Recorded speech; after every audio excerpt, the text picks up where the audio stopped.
Փաշինյանն ասում է, որ եթե իրենք չընտրվեն, սեպտեմբերին պատերազմ է լինելու։ Ինչու է ձեզ շանտաժանում Փաշինյանը եւ արդյոք դուք այն մարդն եք, ում հետ նա կարող է այդ ձևով խոսել։ Պատերազմը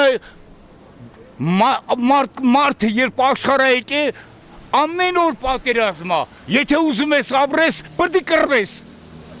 Լույսը բացվեց, պատերազմը սկսվեց։ Կյանքը կռիվ է, առանց կռվի գոյություն չկա, գոյության կռիվ է կյանքը, աղջիկս։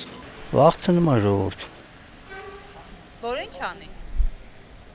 Որ ինչ անի, որ ուրիշի չընտրեն, ինքը ընտրվի։ Գլուխը պատինա տվենք է։ Վախեցնում է ժողովրդին։ Էդի սուտ բաներ է, ոչ մեկ չի կար ասի դες բան, թող սուտ պարաշներ չանեն,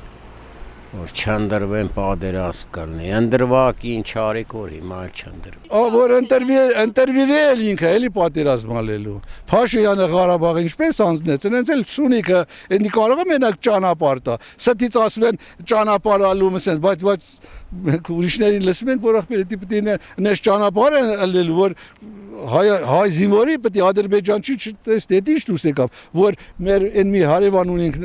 Իրանը մեզնից արդեն առանձնացավ։ Նախ Իրանը թույլ չի տա, հիմա ժամանակը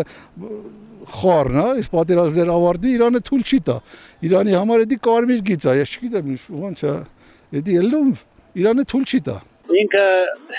Իրանը ինչ ասել են, ինքն էլ է տա մեզ փոխանցել։ Իհարկե Իրանից դուրս բանը հնարում, որպեսի ժողովուրդը իր կողմն է տան։ Ու այդքան մի բան։ Ոչ մեկ չի կարա այդ որ կանխավ գուշակել, պատերազմ կլինի, թե չի լինի։ Փաշինյանը նման հայտարարության որտեղ ինքն ուզում է նորից վարչապետ նստի, պետք է անի ով լինի,